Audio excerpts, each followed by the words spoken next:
परब्रह्म तस्मै श्री गुरवे नमः। आपण सर्वजण खूप भाग्यवान आहोत। आज गुरुपौर्णिमा आहे। प्रत्येकाला आज गुरुदर्शनाची आस असते। आपल्याला या कार्यक्रमाच्या माध्यमातून विविध क्षेत्रातील गुरूंचे एकत्रित दर्शन झाले आहे। शैक्षणिक गुरु, सामाजिक क्षेत्रातील गुरु, राजकीय क्षेत्रातील गुरुस्थानी असलेल्या अशा सर्व गुरूंना वंदन करते।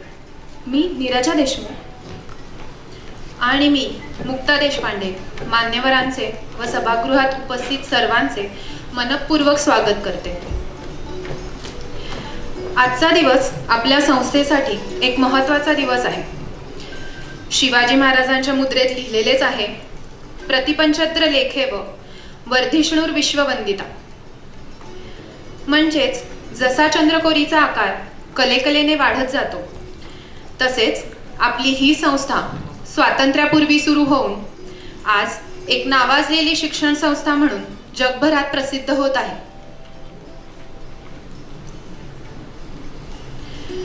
याच वर्षी आपल्या संस्थेला 100 वर्ष पूर्ण झालेली आहेत। त्यामध्येच अजून एक मानाचा तुरा म्हणून आपल्या Lokmanya Tilak institute of pharmaceutical sciences आणि इंदुताई कॉलेज ऑफ फिजिओथेरपीचा शुभारंभ होत आहे।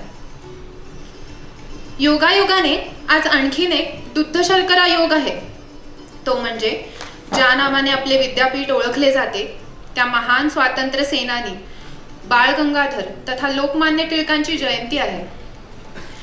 अशा आपल्या देशाच्या, महाराष्ट्राच्या, पुण्याच्या आराध्य दैवतेला शतश नमन करून मी आजच्या आपल्या सर्व मान्यवर, प्रमुख अतिथी त्यांना पूजनीय लोकमान्य टिळकांच्या प्रतिमेस पुष्पहार अर्पण करून दीप प्रज्वलन करावे अशी विनंती करते। नररूपे अवतरलेला तो पुरुष सिंह होता। जगावेगळा होता, जगावेगळा होता तरी जनतेचा तो नेता होता। लोकमान्य शब्दालाही तो भूषण होता।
ऋषिकेश बडवे यांना विनंती करते की त्यांनी लोकमान्य स्तवन प्रस्तुत करावे।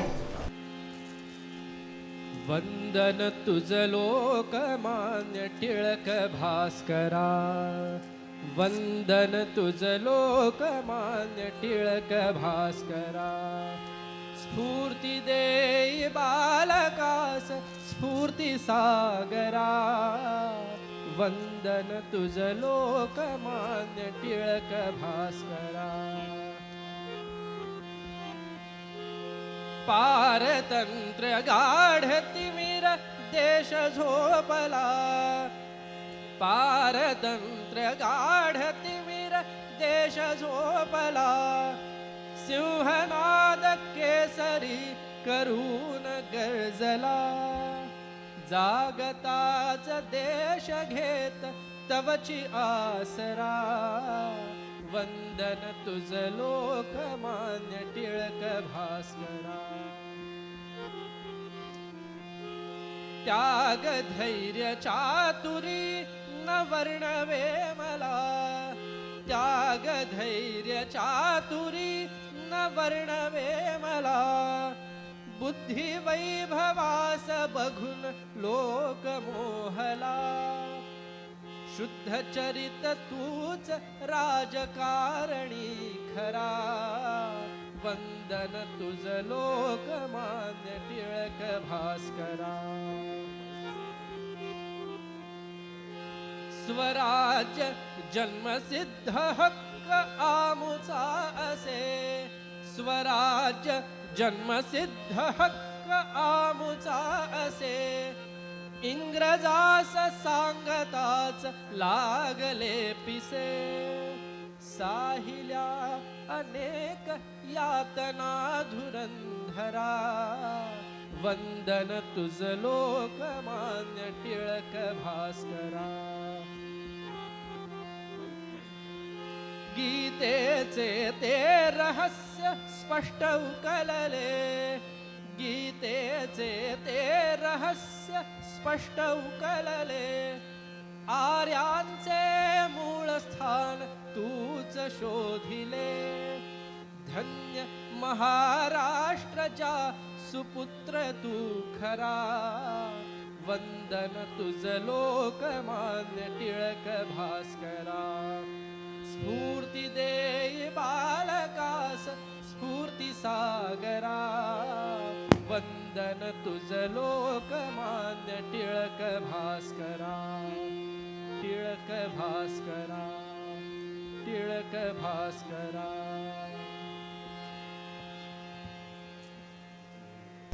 मी माननीय डॉक्टर रोहित टिळक सरांना विनंती करते की आपले प्रमुख अतिथी श्री नाना पटोले यांचे सत्कार स्वागत करावे.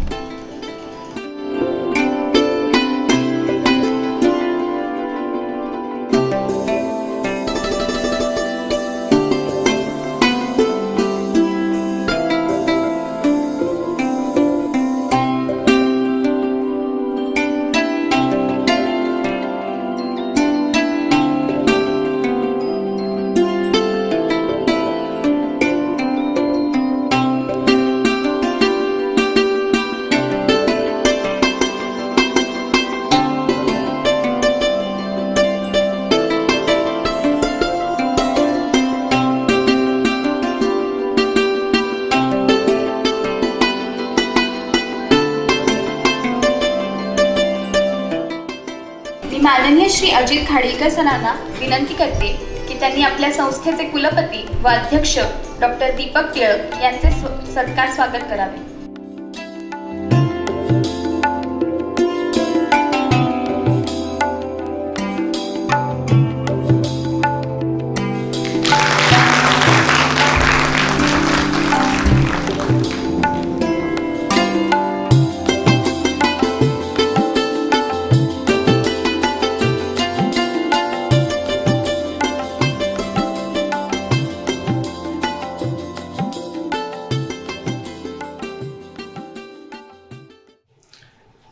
ज्यांच्या हस्ते आता या दोन्ही कॉलेजेसचं उद्घाटन झालं ते आमचे नेते, महाराष्ट्र प्रदेश काँग्रेस कमिटीचे अध्यक्ष आणि महाराष्ट्र विधानसभेचे माजी अध्यक्ष श्री नानाभाऊ पटोलेजी यांच्या मार्गदर्शनाखाली आपण इथे काम करतो.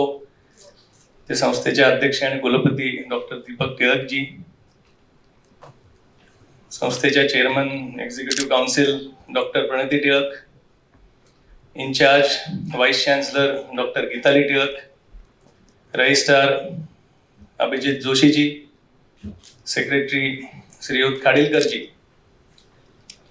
इथे उपस्थित पुणे शहर काँग्रेस कमिटीचे अध्यक्ष बागवे साहेब, संजय बालगुडेजी, कमलताई लोंडेजी, पांडे सर, मोहनदादा, अभय छाजेरजी, बाळासाहेब दाभेकरजी, महाराष्ट्र NSYचे अध्यक्ष अभ्यंकर सर, नुरदीनजी, अविनाश बागवे, बैरट सर, यासीन शेख, मारणेताई, उपस्थित सर्वच आलेले मान्यवर, शानी नौशाद, रमेश अय्यर, या विद्यापीठाचे सर्व सेवक, सर्व HODs, फिजिओथेरपी आणि B.Pharmacyचे सर्व फॅकल्टी मेंबर्स, पत्रकार बंधू, प्रिंट आणि इलेक्ट्रॉनिक मीडियाचे सर्व प्रतिनिधी आणि विद्यार्थी मित्रांनो,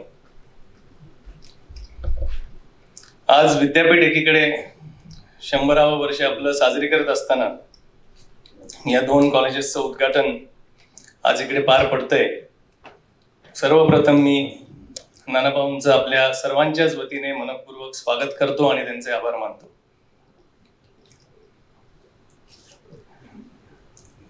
एकोणीसशे साली नानाभाऊ जेव्हा लोकमान्यांचं निधन झालं त्यानंतर काँग्रेसच्या अधिवेशनात महात्माजींनी हा प्रस्ताव ठेवला की जी चतुश्रुती लोकमान्यांनी आपल्या सगळ्यांना तेव्हा दिली होती, काँग्रेस पक्षाला दिली होती, स्वराज्य, स्वदेशी, बहिष्कार आणि राष्ट्रीय शिक्षण, त्यातला राष्ट्रीय शिक्षण हा मुद्दा पकडून त्यांच्या नावाने एक ज्ञानपीठ विद्यापीठ असावं की ज्यातनं प्रेरणा घेत इथून एक तरुण पिढी बनेल. तो प्रस्ताव मान्य झाला आणि 21 साली या विद्यापीठाची स्थापना झाली. नंतर 87 साली त्याला डीम स्टेटस सुद्धा प्राप्त झालं. संस्कृत, आयुर्वेद या कार्यक्रमातनं हे या प्रोग्राममधनं प्रगतिशील पावलं ही विद्यापीठ टाकायला लागलं.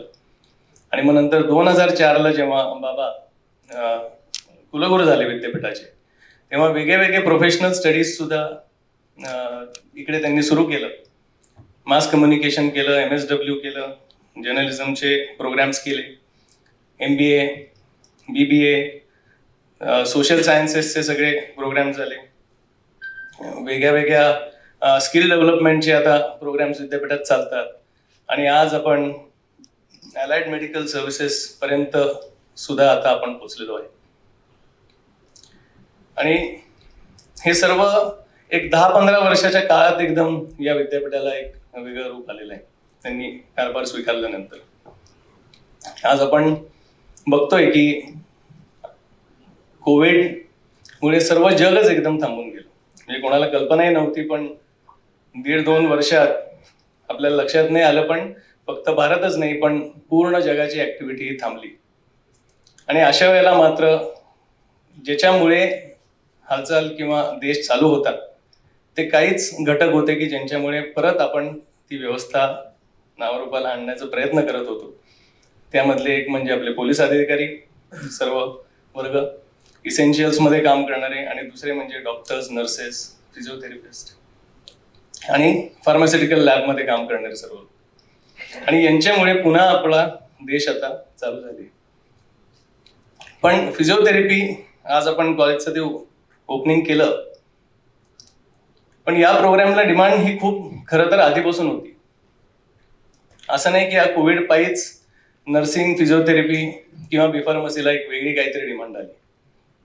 30-40 वर्ष आधी जर का आपण बघितलं तर डिप्लोमा एक होता फिजिओथेरपीचा, पण रिहॅबचे कुठलेही सेंटर्स तसे नव्हते किंवा अगदी कमी होते.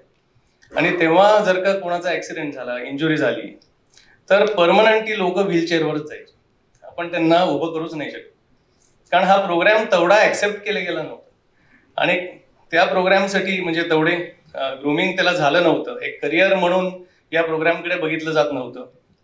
डिग्री घ्यायला फार मुलं तेव्हा ऑप्ट करत नव्हती. आणि आपण बघितलं तर तेव्हा अनेकांना वेगळ्या म्हणजे छोटंफार कुठली जरी दुःख झालं तरी बरेच दिवस ते इंजुरीच्या सामोरं जावं लागायचं. पण आता आपण जर का आणि हाच विचार तसा डोळ्यासमोर ठेवून 2005ला डीमच्या माध्यमातून आम्ही फिजिओथेरपीचा प्रोग्राम इथे चालू केलं आणि करिअर म्हणून त्याच्याकडे आता सर्वच जण बघायला लागले. आज आपण बघितलं तर एकीकडे स्पोर्ट्स जेव्हा एक प्रमोट होत आहे तेव्हा एक सुद्धा अशी टीम नाही आता किंवा कुठला खेळ नाही, इंटरनॅशनल लेवलला असेल किंवा नॅशनल लेवलला असेल, की जो फिजिओथेरपिस्ट एक बरोबर ठेवत नाही.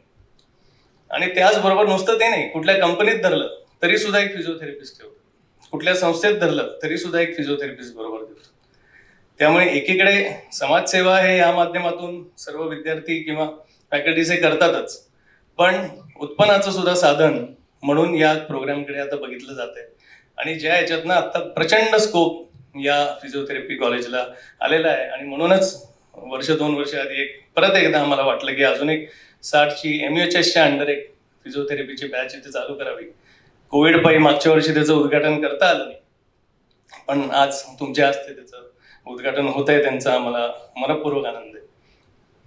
B.Pharmacy विषयी तर सर्वच आमच्या सभासदांना विद्यापीठाच्या एक वेगळंच कौतुक आहे, आम्हाला अभिमान आणि आनंदही वाटतो.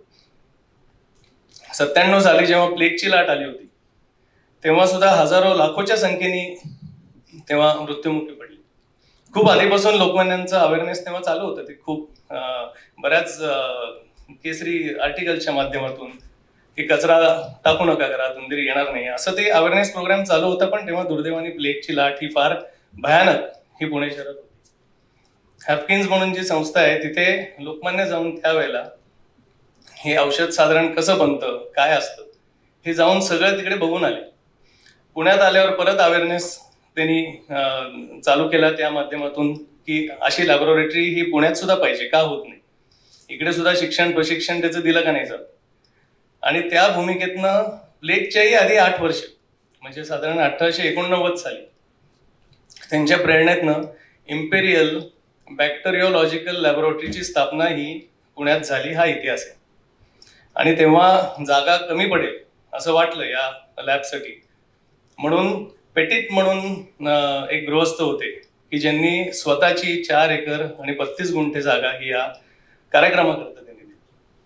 आणि आज आपण 100 वर्ष इथे एकीकडे साजरी करत असताना आणि लोकमान्यांची जयंती सुद्धा आहे आज, त्यांनी तेव्हा मांडलेली महत्वाकांक्षा किंवा स्वप्न त्याच्यात कुठेतरी हातभार हे विद्यापीठाच्या माध्यमातून फार्मास्युटिकल सायन्सेसचा डिग्री इथे चालू करून आम्ही लावला असं आम्हाला वाटतं.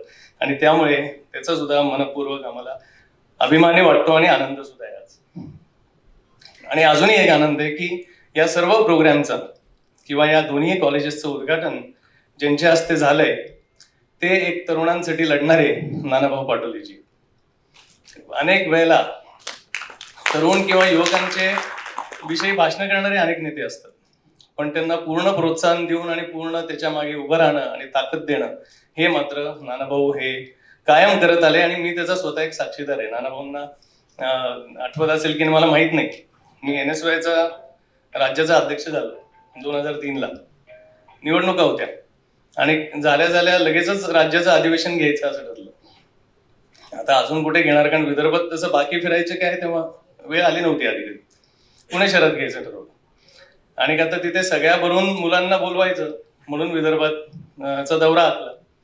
आणि नागपूरवरून गोंदिया, भंडारा, नंतर चंद्रपूर, गडचिरोली, वर्धा, परत नागपूर असा एक दौरा करून मुलांना आवाहन करायचं आणि पुणे शहरात कार्यक्रमाला निमंत्रित करायचं असं. आणि एक मोठा एक निवडणुकीच्या आधी असल्यामुळे आणि पहिलाच कार्यक्रम असल्यामुळे एक मोठा कार्यक्रम करायची इच्छा होती. एक असा जिल्हा सापडला नाही नागपूरपासून, म्हणजे नानाभाऊ भंडाऱ्याचे आहेत, एक जिल्हा सापडला नाही की कुठल्या पदाधिकाऱ्यांनी नानाभाऊंचं नाव घेतलं नसेल. म्हणजे आपल्या भागाच्या बाहेर सुद्धा युवकांना, तरुणांना ताकद देण्याचं काम हे नानाभाऊ तेव्हा करत होते. महेश रणदिवे तेव्हा अध्यक्ष होता. जेव्हा पुण्यात आलो आम्ही परत, इकडे सुमुख मिश्राही बसलाय, तो नागपूर शहराचा नंतर अध्यक्ष झाला. आणि ग्रीशू वैद्य आणि आम्ही तो दौरा तेव्हा करत होतो. पुण्यात आलो आणि जेव्हा कार्यक्रमाच्या 2 दिवस आधी फोन केले तिथे महेश आणि सगळ्यांना की तुम्ही किती लोक येत आहे, कसे येत आहे. नाही आम्ही ट्रेनने येतोय, काही प्रॉब्लेम नाही. म्हणलो किती येत आहेत, म्हणले नाही 1200-1500 जण येतोय त्या 2-3 जिल्ह्यातनं मिळून. म्हणलो 1500 लोक खोटं वाटलं पहिलं की 1500 लोक येणार ट्रेननी, कसं म्हणलं काय व्यवस्था करायला पाहिजे का, तिकीट वगैरे काय सांगा. नाही नानाभाऊंनी सगळं केलेलं आहे म्हणे. आणि हे मला इथे आवर्जून का सांगावं असं वाटतं की आणि तेव्हा फक्त भंडाऱ्यातनं एक 600-700 मुलं आली, त्याच्यापैकी 300 मुली आल्या ऑल द वे पुण्यात इथे या कार्यक्रमाकरता. म्हणजे एवढा विश्वास तिकडच्या सर्व विद्यार्थी युवकांना हा नानाभाऊंवर हा कायम वाटत राहिलेला आहे. आणि नंतर माझी तेव्हा दौऱ्यात भेट नाही झाली. नंतर मात्र मी महेशला म्हणलो की नाही मला आता भाऊंना भेटायचंय.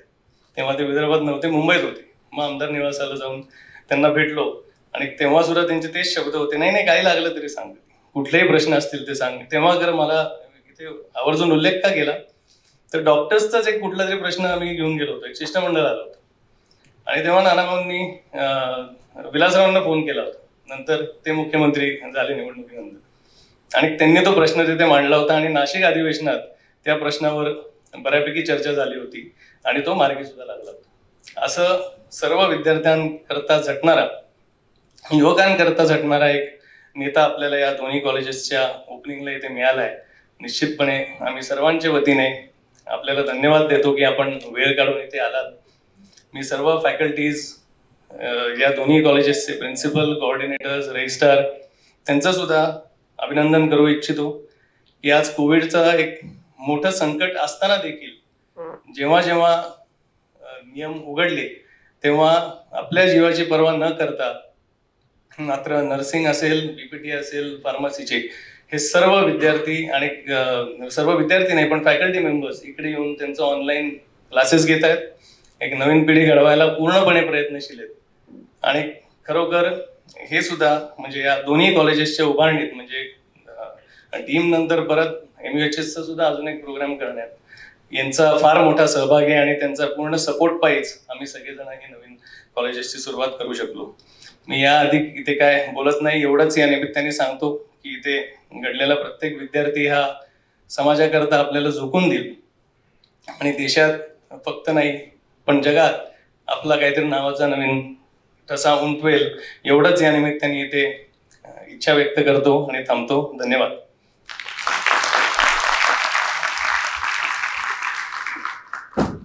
इवलेसे रोप लावियले द्वारी, त्याचा वेलू गेला गगनावरी, अशी आसमंत व्यापून टाकणारी आपल्या संस्थेची वाटचाल आपण आता ऐकली. धन्यवाद sir.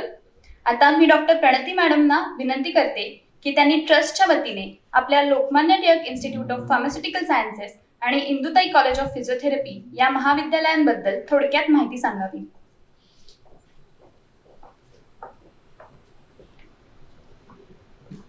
Thank you. Respected Chief Guest Shri Nana Patole, Honorable Chancellor Dr. Deepak Tirak, fellow trustees, Vidyapeeth office bearers, dignitaries of the dais, staff members, students, and well-wishers of Tirak Maharashtra Vidyapeeth, a very good morning to all of you. Today is indeed a very special day for all of us present here. We are witnessing the inaugural function of two colleges of Tirak Maharashtra Vidyapeeth, which signify a milestone in a long journey for this institution. A journey that has not always been a pleasant one. A journey which put forth many challenges. A journey which has tested each one's commitment, drive, dedication, and patience. This inauguration also marks the important decision that was taken by the Tirak Maharashtra Vidyapeeth Trust some years ago to diversify and expand into newer fields of education on newer roads. This entire journey was not only envisioned but guided and steered patiently and with a one-point focus by our very own Chancellor, Dr. Deepak Tirak. I have worked very closely on the Lokmanya Tirak Institute of Pharmaceutical Sciences project, and I can truly say that it was this leadership and the strong, silent support that helped the entire team to work together and face all approval committees strongly and gain success in the process. I would like to take this opportunity to brief all of you about the two colleges. Tirak Maharashtra Vidyapeeth's Indutai College of Physiotherapy, Pune, started its Bachelor of Physiotherapy program affiliated to Maharashtra University of Health Sciences, Nashik, with an intake capacity of 50 seats in the year 2019. The admissions are granted on merit basis and are centrally carried out through NEET score as per the guidelines. After graduation, students from this program will be found working throughout the world in a variety of clinical practice settings. The teaching staff have won national and international recognition in the field of physiotherapy for their commendable work and for their publications in both national and international journals. The college has a therapeutic gymnasium, kinesotherapy, electrotherapy, and electrodiagnosis labs, which are well equipped with modern equipments based on the latest technology. I can proudly say that the Indutai Tirak College of Physiotherapy stands amongst the first 3 colleges out of the 14 colleges located in Pune city. In line with the philosophy of Tirak Maharashtra Vidyapeeth of blending traditional with the modern, our Honorable President Dr. Deepak Tirak envisioned to start the Lokmanya Tirak Institute of Pharmaceutical Sciences, Pune, offering a bachelor's program in pharmacy in the year 2020 with an intake capacity of 60 seats. The college is approved by the apex body, Pharmacy Council of India, New Delhi, and is affiliated to Dr. Babasaheb Ambedkar Technological University, Dhonere. Bachelor of Pharmacy is a 4-year duration course involving an extensive study of all aspects of healthcare and pharmaceutical industry. In the very first year, the college witnessed a high cutoff score for admission to the first year B.Pharm program. Faculty members have published 15 research and review articles in national and international index journals in the academic year 2020-21. Recently, a research grant has also been backed by the college. Both Indutai College of Physiotherapy and Lokmanya Tilak Institute of Pharmaceutical Sciences are an outcome of strong teamwork. These colleges are supported not only by able academicians and administrators, but also by an enthusiastic and supportive team of staff members. The team has an open mind and is willing to learn newer skills that will help to continuously raise the academic standard of the institution. I'm happy to note that the entire event today has been managed by the staff of these colleges, and people who are usually seen taking lectures and treating patients have taken over the comparing, stage decoration, and other important aspects of the event management for the day. I would like to acknowledge the effort taken by the entire team for ensuring the smooth execution of this event. We are indeed privileged to host the inauguration ceremony on the auspicious occasion of Lokmanya Tilak's 165th birth anniversary and on the occasion of Guru Purnima, in the presence of our esteemed chief guest, Mr. Nana Patole, Honorable Chancellor Dr. Deepak Tilak, and all of you who have graced the occasion with your encouraging presence. Thank you.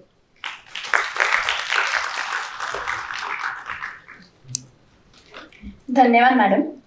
याच आपल्या कॉलेजचे आधारस्तंभ असलेले आणि कॉलेजच्या प्रगतीमध्ये मोलाचा हातभार लावणारे आपले प्रिन्सिपल आणि कॉर्डिनेटर्स यांचाही आजच्या शुभदिनी सत्कार करावा अशी मी माननीय श्री नाना पटोले सर यांना विनंती करते. Principal of Indutai college of physiotherapy doctor Mahendra Shende,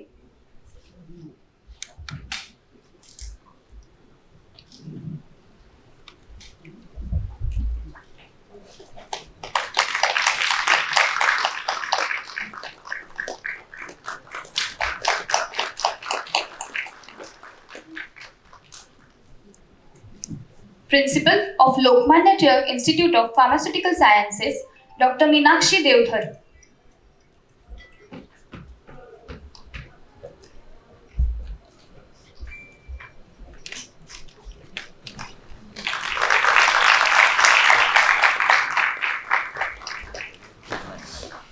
coordinator of Indutai college of physiotherapy doctor Ujjwal Yewale,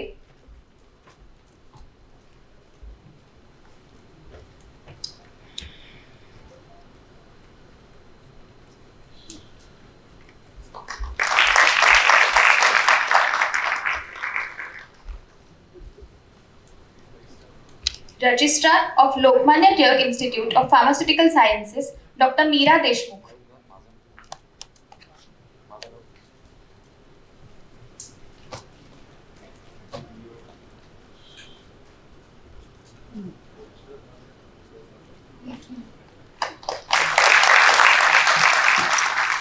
धन्यवाद सर. टिळक महाराष्ट्र विद्यापीठातून अनेक विद्यार्थ्यांनी शिक्षण घेऊन यशाची शिखरे सर केली आहेत. अशा विद्यार्थ्यांचा संस्थेला नक्कीच अभिमान आहे. विद्यार्थी दशेत उत्तुंग कामगिरी करणाऱ्यांचे टिळक महाराष्ट्र विद्यापीठ नेहमीच कौतुक करत आलेली आहे. सध्याच्या कोरोनाच्या अवघड परिस्थितीतही ज्या विद्यार्थ्यांनी शैक्षणिक व इतर उपक्रमांमध्ये उल्लेखनीय कामगिरी केली, अशा विद्यार्थ्यांचेही आज आपण कौतुक करूया. मी माननीय डॉक्टर दीपक टिळक सरांना विनंती करते की आपण भेटवस्तू देऊन विद्यार्थ्यांचे कौतुक करावे. इंदुताई कॉलेज ऑफ फिजिओथेरपी प्रांजल फुलसुंदर,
आज आपल्याला प्रमुख पाहुणे म्हणून माननीय आमदार श्री नाना पटोले साहेब लाभलेले आहेत.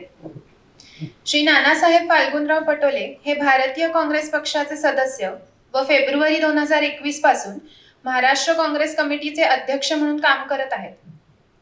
सर हे 30 वर्षांपूर्वी जिल्हा परिषदेचे सदस्य म्हणून निवडून आले. तेव्हापासून त्यांची सक्रिय राजकारणात सुरुवात झाली. 2009 ते 2014 मध्ये भंडारामधील साकोली तालुक्यात सर विधानसभेचे सदस्य म्हणून काम करत होते. 2014च्या लोकसभा निवडणुकीत भंडारा गोंदिया मतदारसंघातून खासदार म्हणूनही निवडून आले. तसेच त्यांनी महाराष्ट्राच्या विधानसभेत अध्यक्षपद पण भूषविले आहे. 2018 पासून राष्ट्रीय किसान काँग्रेस अध्यक्ष म्हणून पण काम बघत आहेत. 2019 मध्ये साकोली मतदारसंघातून आमदार म्हणूनही निवडून आले. महाराष्ट्र व देशाच्या राजकीय पटलावर आक्रमक आणि शेतकऱ्यांचा प्रश्न लावून धरणारे नेते अशी त्यांची ओळख निर्माण झालेली आहे. राजकारणासोबतच सामाजिक क्षेत्रात त्यांनी उत्तुंग कामगिरी केलेली आहे. गोंदिया, भंडारा व इतर अनेक जिल्ह्यांमध्ये सामाजिक कार्यात त्यांचा सक्रिय सहभाग आहे.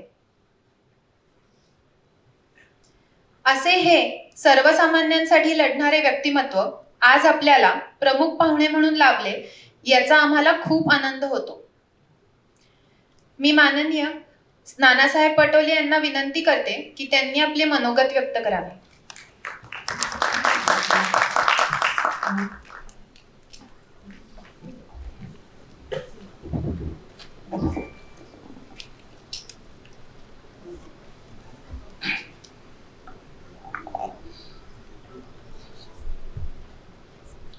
सर्वप्रथम मी आमचे लहान बंधू रोहित टिळक आणि या संस्थेचे कुलपती आणि अध्यक्ष डॉक्टर दीपक टिळक यांचा मनापासून आभार व्यक्त करतो की ज्या एका शैक्षणिक व्यवस्थेची सुरुवात महात्मा गांधी यांनी लोकमान्य गंगाधर टिळक या महान व्यक्तिमत्वानी सुरुवात केली आणि त्याला आज 100 वर्ष पूर्ण होत आहे. आणि या 100व्या वर्षी आज लोकमान्यांचा जयंती पण आजच आहे आणि ती जयंती पण आपण आज साजरी करतो आहे.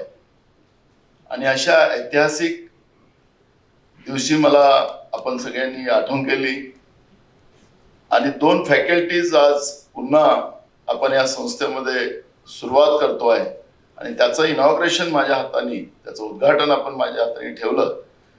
त्याबद्दल मी या ऐतिहासिक क्षणाला आपण लोकांनी मला आठवण केली त्याबद्दल सुरुवातीला आपलं मनापासून आभार व्यक्त केलं पाहिजे. या कॉलेजचे कुलपती आणि अध्यक्ष डॉक्टर दीपक टिळक साहेब, doctor Rohit Tilak, doctor Geetai Tilak, doctor Praniti Tilak, doctor Abhijit Joshi, doctor Ajay कोडवळकर,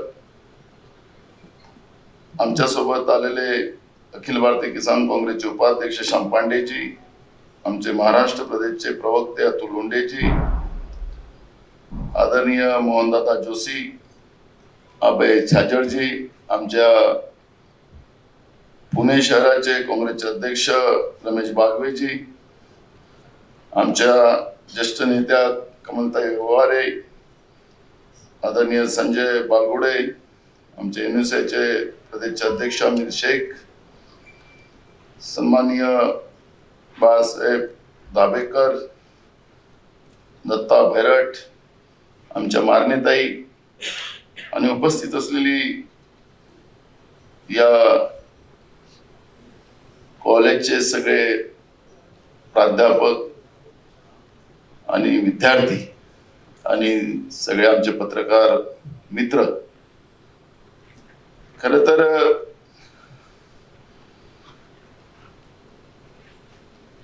स्वातंत्र्याच्या पूर्वी या कॉलेजची सुरुवात झाली.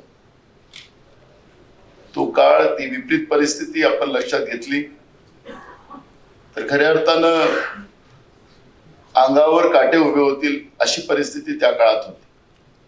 नुसत्या आठवणीनं त्यावेळेस इंग्रजांचं राज्य आपल्या देशावर होतं आणि त्या लोकांनी ज्या पद्धतीने एक अत्याचारी भूमिका आपल्या देशावर निर्माण केली आणि त्याच वेळेस लोकमान्यांनी स्वराज्य माझा हक्क आहे अशी भूमिका जेव्हा इंग्रज सरकारच्या समोर मांडली तर त्यावेळेस त्यांना देशद्रोह, त्यावेळेस काय परक्यांचं राज्य आपल्या देशावर होतं आणि त्यांच्या विरोधात बोलायचं तर याचा अर्थ तो देशद्रोह होत होता. आणि त्यावेळेस तो काळ असा होता की सरळ जेलमध्ये टाकायचं, कोणाला मारायचं अशा पद्धतीचा तो काळ होता. त्या स्वातंत्र्य प्राप्तीच्या पूर्वीचा काळ जो होता त्या काळामध्ये लोकमान्यांनी घेतलेली भूमिका खऱ्या अर्थानं या देशासाठी प्रेरणा ठरली आणि मग स्वराज्याचा आवाज सगळ्या देशामध्ये पोहोचला. त्यावेळेस पहिले अगर कोणी जेलमध्ये गेले असतील इंग्रजांच्या काळामध्ये तर ते लोकमान्य गेले. म्हणजे त्यांच्या जेलमध्ये जाण्याच्याही भूमिकेमध्ये कधीच लोकमान्यांनी माघार घेतली नाही की घ्या तो मग आम्हाला जेलमध्ये टाका पण आम्ही स्वराज्य आपल्या देशामध्ये घेऊन राहू.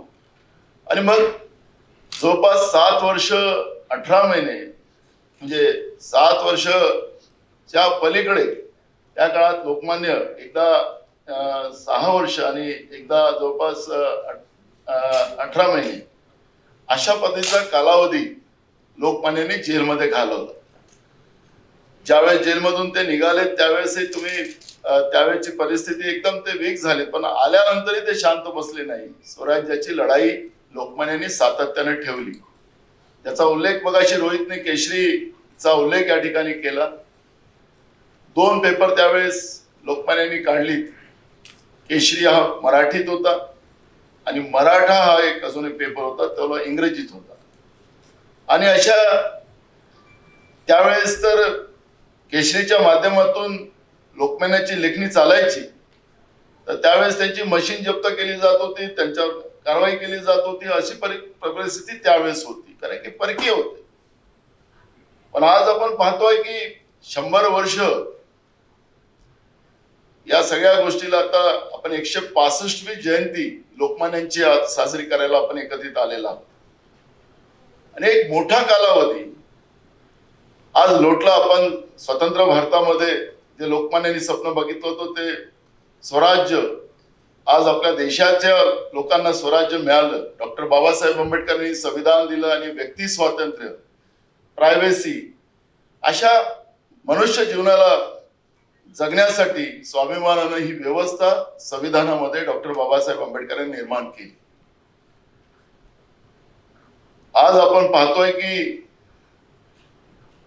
लोकमान्यांनी त्या काळात स्वराज्याची लढाई सुरू केली आणि आज आपण पाहतोय की तीच परिस्थिती गोरे गेले. आणि मी शब्द वापरत नाही कारण मीडियांचं प्रेम माझ्यावर सध्या जास्त आहे. त्या गोरे गेले पण आजही आम्ही पारतंत्र्यात आहोत काय हा प्रश्न आता निर्माण झालेला. आपण पाहिलं की परवाच लोकसभेमध्ये आणि राज्यसभेमध्ये जासूसी प्रकरण पुढे आलं. 2016-17च्या काळामध्ये मी खासदार होतो त्या काळातही माझा फोन टेपिंग झाला. परवा लोकसभेत आणि राज्यसभेमध्ये पुन्हा तो विषय पुढे आला. कर्नाटक आणि मध्य प्रदेशचं सरकार जे लोकांनी निवडून काँग्रेसच्या सरकार त्या ठिकाणी दिलं होतं ते जासूसीच्या प्रकरणामधून केंद्र सरकारने ते सरकार पाडलं. हे पुढे आता आलेलं आहे.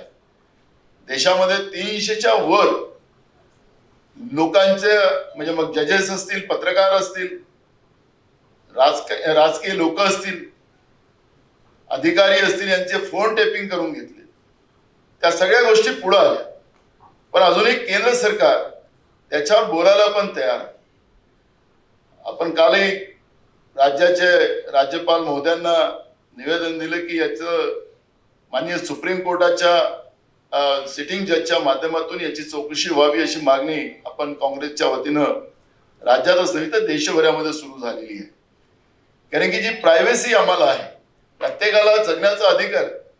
आज आमचा फोन टेप होत असेल, आमचे जे अधिकार आहेत ते हिसकून घेतले असेल, जसं इंग्रज हिसकून घ्यायचे. म्हणजे लोकमान्यांनी त्यावेळेस केसरी पेपर सुरू केला आणि त्यांच्यावर टीका करण्याचं काम केलं जात होतं. तर त्यावेळेस इंग्रज त्यांना त्यांच्या मशीन जप्त करून घ्यायचा, त्यांचा आवाज बंद करून घ्यायची, त्यांची लेखणी बंद करायचं असं पाप करत होते. पण लोकशाही आल्यानंतर अनेक सुधारणा आपण आणल्यात. राजीव गांधी जेव्हा आपल्या देशाचे प्रधानमंत्री झाले त्यावेळेस घटना दुरुस्ती करून या चौथा स्तंभाला पुन्हा मजबूत करण्यात आलं आणि सरकारच्या विरोधात चौथा स्तंभाने बोललंच पाहिजे. लोकांचा आरसा म्हणून त्यांनी लोकांचे प्रश्न मांडलेच पाहिजे. अशा पद्धतीची भूमिका राजीव गांधींनी त्या काळामध्ये घटनेमध्ये दुरुस्ती करून पुन्हा त्याच्यामध्ये या चौथा स्तंभाला ताकद देण्याचा प्रयत्न केला. पण आज आपण पाहतोय की चौथा स्तंभाला दाबण्याचं काम, त्यांनाही ब्लॅकमेल करण्याचं काम आज केंद्रात बसलेलं सरकार करत असेल तर पुन्हा आज अगर लोकमान्य असते रोहित तर केशरीनी आज इंग्रजाच्या पेक्षा जास्त कडक शब्दामध्ये केशरी आज देशामध्ये गाजला असता, हे या ठिकाणी म्हटलं तर वावं ठरणार नाही. कारण की ज्या पद्धतीने लोकशाहीला संपवण्याची व्यवस्था या थोर पुरुषांनी ज्या पद्धतीने आपल्या प्राणाचं बलिदान दिलं, आहुती दिली, आपल्या आयुष्याची आहुती दिली आणि आपल्याला स्वराज्य मिळवून दिलं आणि आज केंद्रामध्ये बसलेलं सरकार आमचं स्वराज्य संपवत असेल, आमचं संविधान संपवत असेल तर म्हणून आजच्या दिवशी, या जयंतीच्या दिवशी लोकमान्यांच्या, हे आपल्याला सगळ्यांना आठवण करावं लागत असेल की ते दिवस आणि आजच्या दिवसात किती फरक आहे की नाही आहे. आम्ही लोकांनी निवडून दिलेलं सरकार या पद्धतीनं वागत असेल तर निश्चितपणे याची गंभीर दखल आपण सगळेजण घेऊ. मला वाटतं की जेव्हा खासदार असताना नाना पटोले आणि आजचा नाना पटोले त्याच्यात फरक काही जास्त नाही. आजही आम्ही त्याच पद्धतीने आपली भूमिका मांडतो. पण आपणही सगळ्यांनी, कारण की आता हातावर हात ठेवून बसायला नको. कारण की लोकमान्यांनी सुरुवात केली तर लोकमान्यांच्या बरोबर लोक आले. महात्मा गांधींनी ह्या चळवळीला पुढे नेलं. लोकमान्यांनी सुरुवात केली नसती तर महात्मा गांधींनी पण ही चळवळ पुढे नेऊ शकले नसते. बेसिकच लोकमान्य राहिले आणि म्हणून आज या इथूनच त्याची सुरुवात झाली होती. स्वराज्याची सुरुवात इथून झाली होती. आज देशातलं सरकार आमचं स्वराज्य संपवायला निघालं असेल तर आपल्याला हातावर हात ठेवून चालणार नाही. आपल्यालाही सुद्धा त्या पद्धतीची भूमिका घ्यावी लागणार आहे आणि प्रत्येकाने पुढे येण्याची गरज आज लागते आहे, मला असं वाटतं आहे. आज मला खऱ्या अर्थानं प्लेगचा उल्लेख मगाशी झाला. प्लेग हा नैसर्गिक होता, पण आजचा कोरोना हा मॅनमेड आहे. हा मनुष्य निर्मिती केलेला आहे, बायोलॉजिकल वेपन आहे. याचा उल्लेख मी सातत्यानं करतोय. पुन्हा या ठिकाणी आपण सगळे मेडिकल चे प्राध्यापक आहात, आमचे विद्यार्थी पण त्याच लाईनचे असल्यामुळे अजूनही कोरोनाबद्दल अनेक लोकांना औषध कुठली वापरायची, काय वापरायची, प्रत्येक देशात वेगवेगळ्या औषधी वापरल्या जातात. अंदाजे सगळं चाललेलं आहे. कारण त्याचं स्ट्रेंग बदलतं. काय आहे, कुठला कोरोना आहे, काय आहे तेच कळायला नको अशी परिस्थिती झालेली आहे. चायनामध्ये याची सुरुवात झाली. मी अनेकदा सांगितलं की 2019 मध्ये तुम्ही आता युट्यूबवर गेलात तर तुम्हाला ते बघायला मिळेल ते सीन की 13 आणि 14 नोव्हेंबर 2019ला चायनाचे राष्ट्रपती आणि आपल्या देशाचे प्रधानमंत्री महाबलीपुरम मध्ये दोघे एकत्रित आले. 2 दिवस ते सोबत राहिले. काही कोंबडीचा पाऊंजर खायला नसतील आले. 2 देशाचे प्रमुख जेव्हा एकत्रित येतात तर निश्चितपणे त्या ठिकाणी 2 देशाचं कुठलं समेट असेल, देवाणघेवाण असेल, याची चर्चा काय झाली त्या देशाच्या लोकांना कळली पाहिजे. तिथं तर कम्युनिझम आहे, पण भारत हा देश हा लोकशाहीचा देश आहे. ते आले 2 दिवस इथं राहिले, ते कशासाठी आले ते कळलंच नाही. पण 19 नोव्हेंबर 2019ला चायनाच्या वुहानमध्ये पहिला कोरोनाचा पेशंट मिळाला. आता हेच 14-15ला हे दोघं होते, ते आपल्या देशात गेले, हे आपल्या दिल्लीत गेले. 19 नोव्हेंबरला तिथं पहिला कोरोनाचा पेशंट मिळाला आणि कोरोनाचा पेशंट मिळाल्यानंतर तिथून पूर्ण देशामध्ये त्यानं आपले पाय पसरवले. खरं तर WHO डिसेंबर 2019लाच आपल्या देशाला अलर्ट केलं होतं की आपल्या देशाला सील केले पाहिजे, सगळ्या देशाच्या सीमा सील केल्या पाहिजे. विदेशातून जे येतात लोक त्याला सगळे तपासणी करून तुम्ही देशामध्ये येऊ दिलं पाहिजे. पण आपल्याला फरवरीमध्ये अमेरिकेची निवडणूक लढायची होती, वेलकम ट्रम्प करायचा होता आणि आपण गुजरातमध्ये वेलकम ट्रम्प करत बसलो आणि आपल्या देशाच्या सीमा सील केल्या नाही. आज कोरोनामुळे काय परिस्थिती झाली की कोरोनामुळे आपल्याला जे लसीकरणही पाहिजे होतं, जे पुण्यामध्ये तयार झालेलं लस ती पुण्याच्या लोकांना मिळायची, भारतातल्या लोकांना मिळायची, ते आपण पाकिस्तानच्या लोकांना, ज्यांनी पुलवामा घडवला त्यांना आम्ही मोफत द्यायला निघालो. ज्या देशाने लसीकरण 100% करून घेतलं त्याचा मास निघाला, तिथलं व्यवस्था रुळावर आली. पण आजही आपल्या देशाची व्यवस्था रुळावर आली नाही. दुसऱ्या लाटेमध्ये तर अनेक लोक, अनेक कुटुंब बर्बाद झाले आणि त्या याच्यातही आपल्या देशात काहीच घडलं नाही. अशा पद्धतीची परिस्थिती देशातल्या बसलेलं सरकार वागत असेल, त्यावेळेस प्लेगची बिमारी आली, त्यावेळेस इंग्रज सरकारने सुद्धा लक्ष घातलं, लोक मेली नाही पाहिजे त्याची काळजी घेतली, जोपासना केली. पण लोकशाहीमध्ये निवडून आलेलं केंद्रातलं सरकार आपल्या देशातले जनतेची काळजी करण्यापेक्षा पाकिस्तानची काळजी करत असेल तर म्हणून मी तुम्हाला हा इतिहास सांगतो, मी राजकीय सांगत नाही. याच्यातली भूमिका याच्यावर एवढंच आहे की आपण लोकमान्याच्या या ज्या ठिकाणी या शैक्षणिक व्यवस्थेचा विस्तार लोकमान्यांनी उभा केला, अनेक विद्यार्थी इथून घडले, त्यांचा विचार आज आपल्या देशात इथं जगामध्ये, मगाशी मला सर सांगत होते की या कॉलेजमधून विद्यार्थी जे निघाले तर नुसतं भारतातच नाही तर जगाच्या पाठीवर अनेक देशामध्ये या कॉलेजमधून विद्यार्थी गेलेले आहेत, आज त्या ठिकाणी सेटल झालेले आहेत. आणि इतके मोठा विस्तार या कॉलेज निर्माण केला असेल तर लोकमान्यांच्या विचाराने या ठिकाणी हा सगळा उभा झालेला आहे. आणि म्हणून लोकमान्यांचा जो मंत्र आपल्याला आम्हाला मिळालेला आहे, स्वराज्य हा माझा अधिकार आहे, याच भूमिकेला घेऊन आपल्याला सगळ्यांना पुढे जावं लागेल. नाहीतर कोरोना कधी न संपणारी ही व्यवस्था आहे हे आम्ही सगळे समजतो. आणि त्याच्यामुळे मॅनमेड असल्यामुळे याच्यावरचा इलाजही आपल्याला करता येत नाही.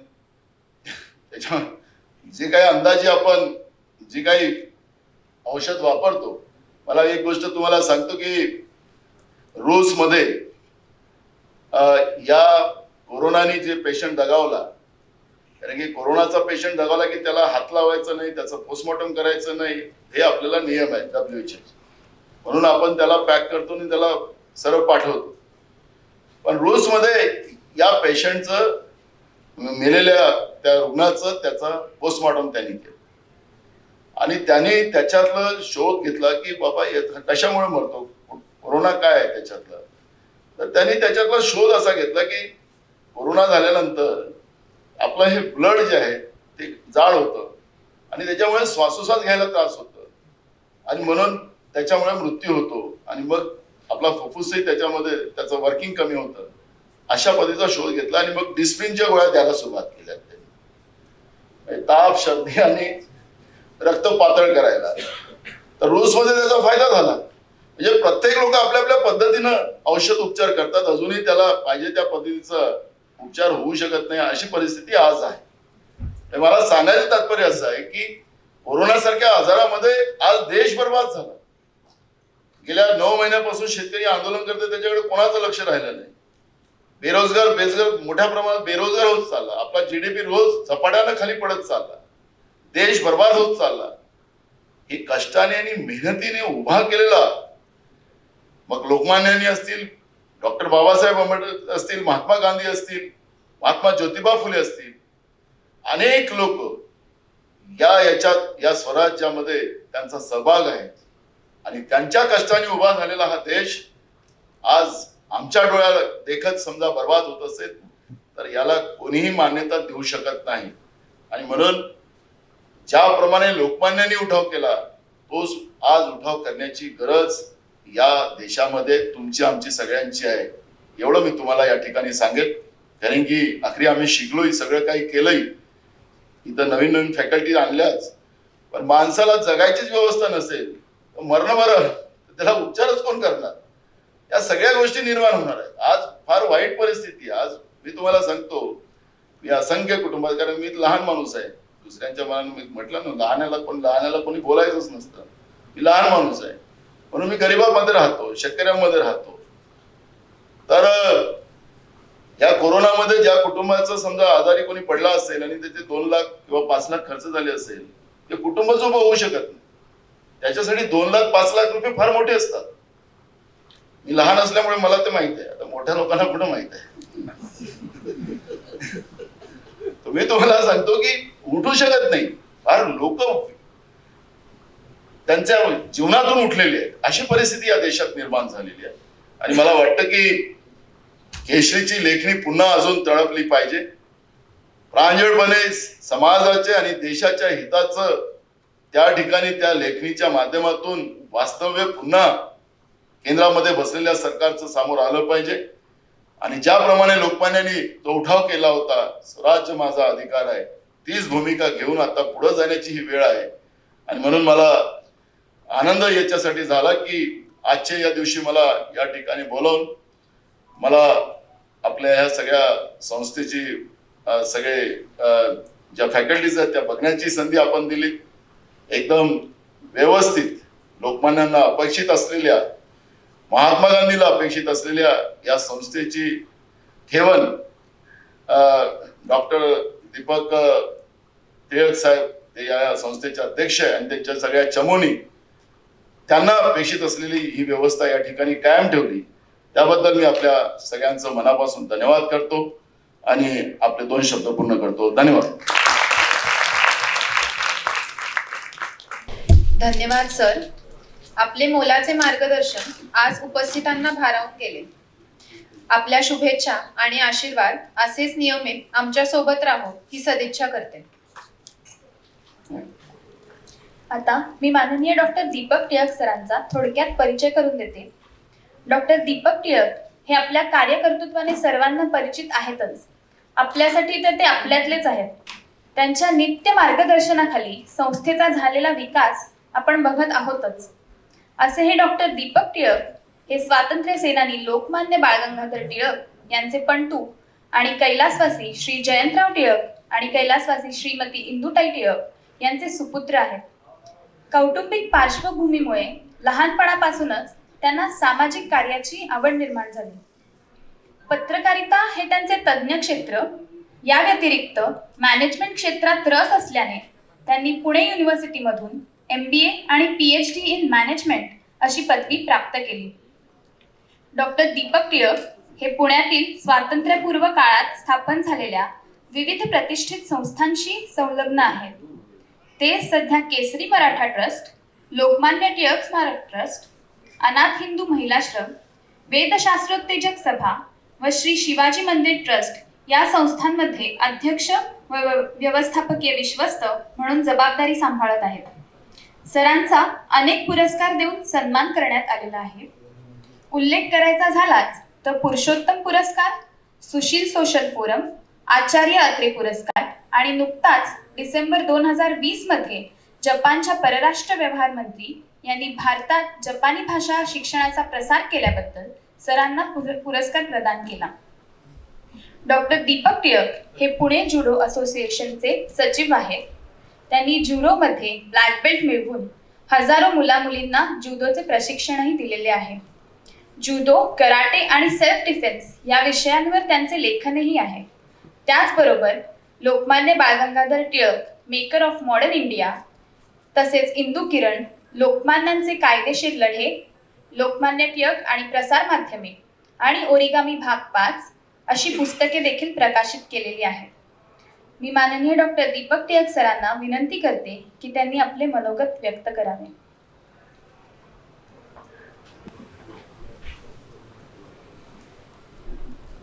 ज्यांच्या हस्ते आज 2 कॉलेजेसचं उद्घाटन झालं, त्या आदरणीय अण्णासाहेब पाटोळे या ठिकाणी उपस्थित असलेले प्रभारी कुलगुरू डॉक्टर गीताली टिळक, रोहित टिळक, प्रणती टिळक, अभिजित जोशी, अजित खाडीलकर, काँग्रेस पक्षाचे अनेक ज्येष्ठ नेते आणि सर्व फॅकल्टी मेंबर्स आणि स्टुडंट्स,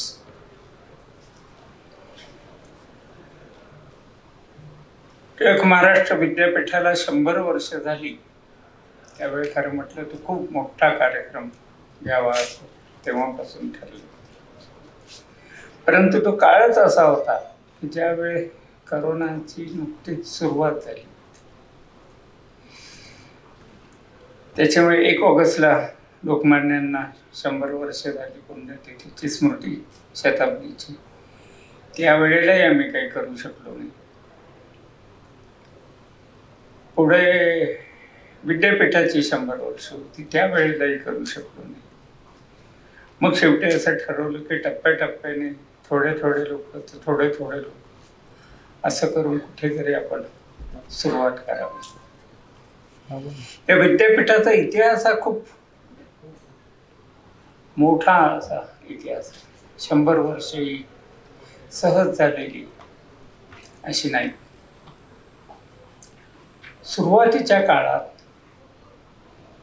टिळक महाराष्ट्र विद्यापीठ हे जसं होतं तसं संस्कृत कॉलेज, टिळक संस्कृत कॉलेज असं एक शिवाय वेगळं होतं आणि आयुर्वेद कॉलेज हे वेगळं होतं. आणि ते मुद्दाम करण्यात आलं असणार, कारण शिक्षक आणि विद्यार्थी सगळ्यांनी चले जाओ आंदोलनात भाग घेतला. तिथे ब्रिटिशांना इतकं सोपं झालं की मास्टर घ्यायचं आणि सगळ्यांना पकडायचं, कोण याचे विद्यार्थी.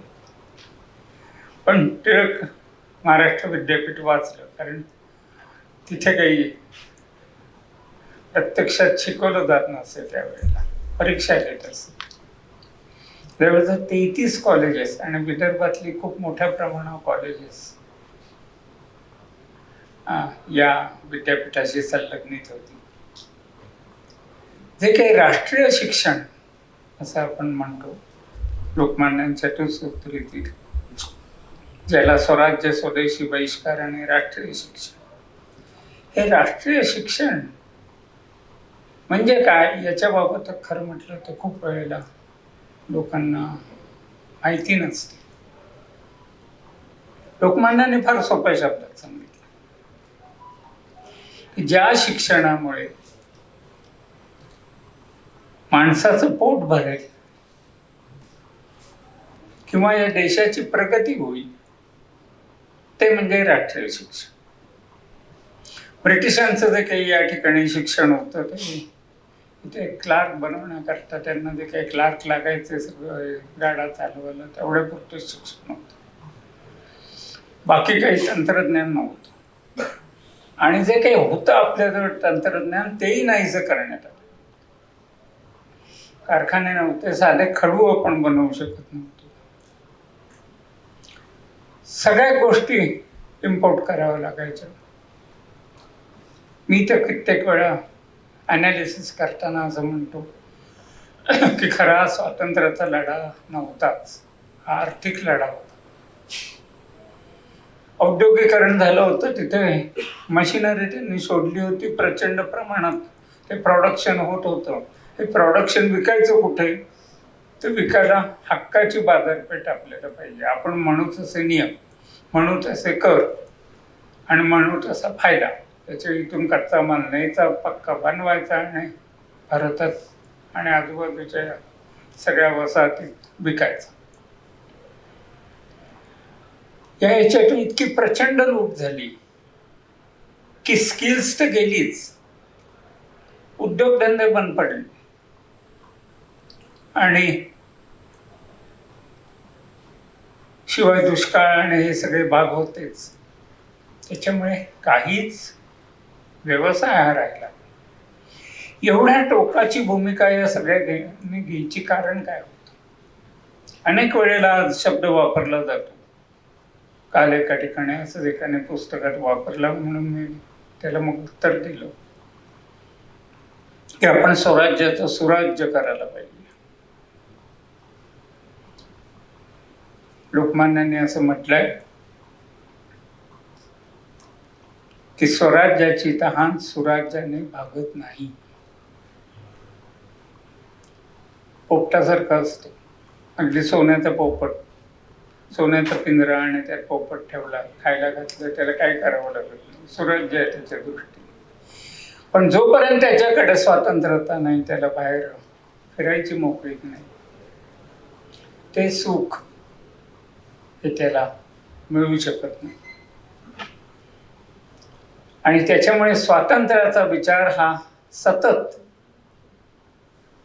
असलाच पाहिजे. टिळकांनी नवा वेदांत म्हणून सांगितला की हा देश एक देह मानत असून तर त्यातला आत्मा म्हणजे स्वातंत्र्य आहे. आणि हे आत्माच जर हा जिवंत नसेल तर तो देश नाही. त्यांच्या पुढे तर खूप मोठी कामं होती. पहिल्यांदा हा सगळा देश एकत्र आणायचा होता, कारण हा भारत देश एकत्र नव्हताच कधी. अनेक राज्यात, अनेक भाषात, अनेक वर्णात विभागलेला होता. त्याचे कुठे काय घडलं तर बाकी लोकांना काय घेणं नसायचं. तिकडे घडलं का पंजाबमध्ये, पंजाबचं पंजाब होऊन गेलं. तो देश एकत्र आणणं, त्या देशाबाबतचं प्रेम निर्माण करणं आणि स्वातंत्र्य आपल्या सगळ्यांचं हित आहे. म्हणजे ते इतर भाषेत म्हणजे याच्यात त्याने म्हटलं सत्व आणि समानितत्व या दोन तत्वांवर हा देश उभा केला. आणि मग स्वराज्याचा मग स्वदेशी. आणि लोकमान्य कुठे थांबले नाही. त्यांनी त्यातलं बारीक बारीक बारीक बारीक प्रत्येक गोष्ट शोधत गेली. जेव्हा केव्हा स्वदेशी म्हणाले त्याबरोबर स्वदेशीचं बरोबर तंत्रज्ञान आणलं. तेव्हाच बहिष्कार म्हणाले, कारण त्याच्याशिवाय बाजारपेठ निर्माण होत नव्हती. तिकडनं तंत्रज्ञान आणा, मशीन्स आणा, ते आपण शिकून घेऊ आणि आपला माल आपण तयार करू. तो माल स्वस्त कसा होईल याच्यावर प्रयत्न करू. त्याला पैसे कोण देणार म्हणून स्वदेशी बँकने उभी केली. बॉम्बे स्वदेशी सारखं स्टोअर उभं केलं.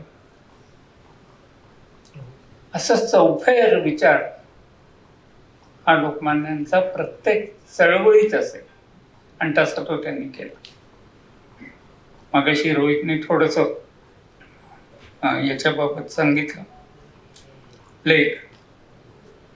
या प्लेग बाबतची खूप बारीक सारीक माहिती केसरीच्या त्यावेळच्या अग्रलेखातून आपल्याला पाहायला मिळते. ते सगळे वाचवायला, कारण नंतर ज्या दोन अग्रलेखांमुळे सरकारचं डोकं ठिकाणावर आहे का, राज्य करणे म्हणजे सूड उगवणे नव्हे, या दोन अग्रलेखांमुळे त्यांना शिक्षा झाली. हे अग्रलेख रँडच्या वधानंतर लिहिलेले अग्रलेख, अगोदर भडकवण्याकरता लिहिलेले अग्रलेख नाही. पुण्यावर जेव्हा टॅक्स बसवला गेला तेव्हा लोकमान्य चिडले आणि हे काय आहे, पुणेकरांचा काय दोष आहे याच्यात, म्हणून पुण्याकरता म्हणून ते लिहिले. तसंच परवा एक माहिती वेगळी मला अशी मिळाली की आपल्याकडे हातमाग किंवा विणकर हे खूप मोठ्या प्रमाणावर होते. त्यांचे जे प्रश्न होते ते प्रश्न लोकमान्य टिळकांनी लावून धरले आणि सोडवले. आणि त्याच्यामुळे लोकमान्यांना अखिल भारतीय नेता, पहिला अखिल भारतीय नेता असं कशामुळे म्हटलं? कोणी उत्तर दिलं गीता रस्त्यामुळे म्हटलं, कोणी उत्तर दिलं अजून कशामुळे? त्यांनी बंगालमधल्या मुस्लिम जे काही विणकर होते त्यांचे प्रश्न सोडवले आणि त्याच्यामुळे त्या सगळ्यांनी लोकमान्यांना उचलून धरले. त्या काळी जी काँग्रेस 100-200 लोकांच्या ट्रेनमध्ये भरायची, तिथे 25-25, 40-40 हजार लोक गोळा व्हायला लागले. एवढ्या मोठ्या प्रमाणावर त्यांनी पाठिंबा मिळवला. हे जे विद्यापीठ आहे, हे विद्यापीठ उभं करताना आयुर्वेद, संस्कृत असे जी पुरातन शास्त्र आहे ती होतीच. परंतु सुरुवातीच्या काळात अगदी 21 साल की त्यावेळी कॉमर्स नवीन होतं. टिळकांना मला पाहिजे होतं की आमच्या लोकांनी उद्योगधंदे सुरू करावेत, व्यापार करावा, शेतीत सुधारणा व्हाव्यात. आणि हे असे सगळे अभ्यासक्रम या विद्यापीठातर्फे चालवले जात. जवळजवळ 33 अभ्यासक्रम त्यावेळेला चालवले होते. स्वातंत्र्यानंतर मात्र ते त्या राज्य विद्यापीठांकडे गेले आणि विद्यापीठाने काय करायचा प्रश्न राहिला. पण तरी पुन्हा विद्यापीठ त्या गेल्या काही वर्ष प्रयत्न करून कुठल्याही सरकारी मदतीशिवाय जे काय आज तुम्ही पाहताय हे सगळं पुन्हा उभं केलं. यात सरकारी मदत नाही. काहींनी मध्ये प्रयत्न केला होता स्वातंत्र्याबाबत, आत्ता बोलत होते पाठवायचे, काहींनी प्रयत्न केला होता असं काही मिळत असेल तर बंद करा पहिल्यांदा यांचं मदत. पण आम्ही काही घेतलंच नाही, त्याचे काय बंद करायचा मुद्दा झाला नाही. पण अशा त्रासातून सुद्धा आम्ही ठरवलं होतं त्याच्याप्रमाणे इमारती उभ्या राहिल्या, कॉलेजेस उभी राहिली, ही नवीन टेक्नॉलॉजी होती ती उभी राहिली. आमच्याकडे अजून हॉटेल मॅनेजमेंट आहे, जपानी भाषा जी काही शिकवली आहे त्याचा मगाशी उल्लेख झाला, मला पुरस्कार मिळाला. जवळजवळ 17-18 मुलं वर्षभर स्कॉलरशिपवर जपानमध्येच असतात. 1 नंबरचं विद्यापीठ आहे भारतात आज जपानी भाषेत. जे काही जर्नलिझमचा कोर्स मराठी वृत्तपत्रसृष्टीपुरता आम्ही सुरू केला होता, आज डिजिटल याच्याकडे जग गेलं. आज 3 भव्य स्टुडिओ आमच्याकडे आहेत. ब्रॉडकास्टिंग आहे, साऊंड आहे आणि डॉल्बी ज्या याच्यात साऊंड आणि लाईट दोन्ही एकत्र करतात अशा तऱ्हेचं थिएटर लहानसं म्हणजे 10-12 लोक मावतील, प्रोडक्शन किंवा शिकतील असं आहे. अशा तऱ्हेची यंत्रणा भारतात कुठल्याही विद्यापीठाकडे नाही. त्याच्या पुढले जे कोण या क्षेत्रात येतील अजून 2-4 वर्षानंतर ते टिळक महाराष्ट्र विद्यापीठातले असते. संपूर्ण सिनेमा उभा करायचा म्हटलं तरी त्याचं संपूर्ण काम या विद्यापीठात होऊ शकतं. चॅनल कुठला म्हटला तरी चॅनल या ठिकाणी चालवलं जाऊ शकतो. असं प्रत्येक क्षेत्रात जे काही आमच्याकडे क्षेत्र आहे त्या याच्यात जास्तीत जास्त वेल इक्विप्ड आणि नवीन तंत्रज्ञान. एवढं कोविडचं झालं, खूप आरडाओरडा केला, परीक्षा घ्याव्यात न घ्याव्यात खूप चर्चा झाली. पण मी ठरवलं होतं की परीक्षा द्यायच्या. खूप धमकीचे फोनही आले मंत्रालयात की ते तुमचं संचालक बसतात, म्हणजे फोन तुमच्याकडे परीक्षा चालल्या. म्हटलं नाही, आम्ही असंच म्हण करतो, नाव काय कसंही की देता येतं. पण आम्ही एकही वर्ष वाया जाऊन दिलं नाही कुठल्याही मुलं. ऑनलाईन परीक्षेची तयारी आमची होती, कुठेही काही गडबड झाली नाही. सगळ्या मुलांच्या व्यवस्थित परीक्षा पूर्ण झाल्या. त्यांचं पुढलं शिक्षणही सुरू झालं. आजही उरलेल्या सगळ्या म्हणजे सेकंड अँड थर्ड इयरच्या आमच्या परीक्षा पूर्ण झालेल्या आहेत.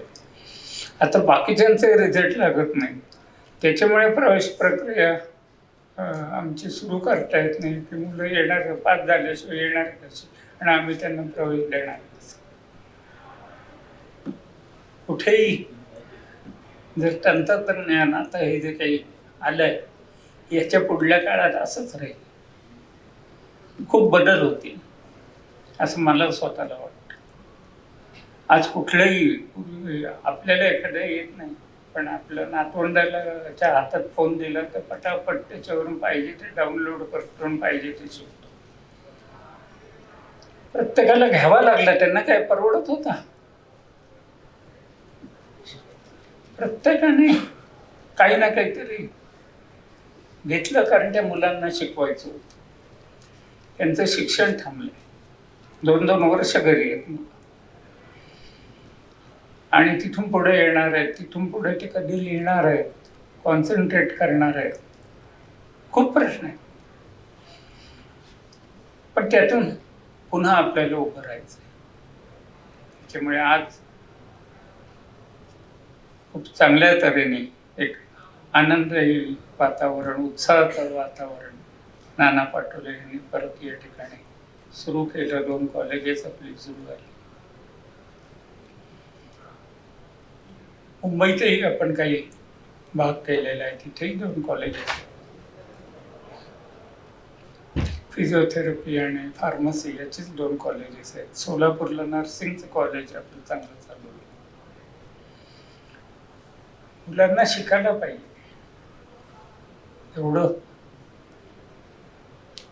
जेवढ्यात कमीत कमी फी तुम्हाला ठेवता येईल तेवढ्या फीत त्यांनी शिकावं असं या विद्यापीठाचं धोरण आहे.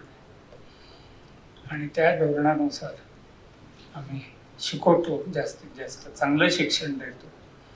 आणि सर्व जवळजवळ पुढले कोर्सेस हे व्यवसाय विमुख असल्यामुळे मुलांना ताबडतोब नोकऱ्याही लागतात. म्हणजे आम्ही नुसतं कॉम्प्युटर शिकवतो असं नाही, गेम सध्या खूप चांगला हे आहे, प्रत्येकजण गेम खेळत असतो. त्याच्या गेम डिझाईनचा कोर्स आमच्या कॉम्प्युटरला जोडलेला आहे, ॲनिमेशन आहे, असे खूप वेगळे कोर्स आहेत, नेहमीचे कोर्स नाही. ते चालतात, ते इथे आलं नाही ते चालतं, BA पण बाकीचे जे काही नवीन आम्हाला सापडले ते आम्ही सुरू केले. त्याच्या पुढल्या काळात हे करत राहणार आणि त्याच्या पुढल्या काळात अजून विकासाचे अनेक नवीन मार्ग उघडे होतील आणि त्याचा फायदा आहे विद्यापीठ घेईल. पुढली पिढी आता तयार करून ठेवली, असं नको एकदा दीपक केला काय उद्या विद्यापीठाचं होणार, असं काही आता होणार नाही. जागा घेऊन ठेवलेली आहे. सर्व तरुण वर्ग आमच्या इथे शिक्षक म्हणून आहे आणि पुढल्या काळात ते अजून विद्यापीठ एका वरच्या स्तराला नेतील असा विश्वास व्यक्त करतो आणि त्या लोकमान्यांच्या चरणी अभिवादन करतो आणि इथेच विरमतो.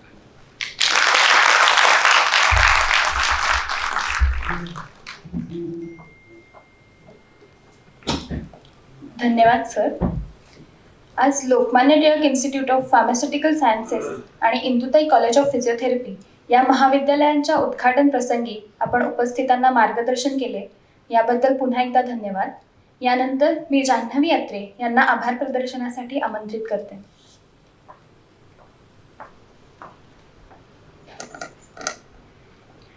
सर्व उपस्थित अतिथींना माझा मनापासून नमस्कार. टिळक महाराष्ट्र विद्यापीठाच्या इंदुताई कॉलेज ऑफ फिजिओथेरपी आणि Lokmanya Tilak institute of pharmaceutical sciences Pune तर्फे मी जान्हवी अत्रे आभार प्रदर्शन करू इच्छिते. प्रथमतः मला आभार प्रदर्शन करण्याची संधी दिल्याबद्दल मी विद्यापीठाचे मनापासून धन्यवाद देते. आपल्या विद्यापीठाच्या इतिहासातील हा अतिशय महत्त्वाचा दिवस आहे. आपल्या नवीन महाविद्यालयांचा शुभारंभ या नामांकित व्यक्तींच्या उपस्थितीत झाला, ही आपल्या विद्यापीठासाठी एक गौरवास्पद गोष्ट आहे.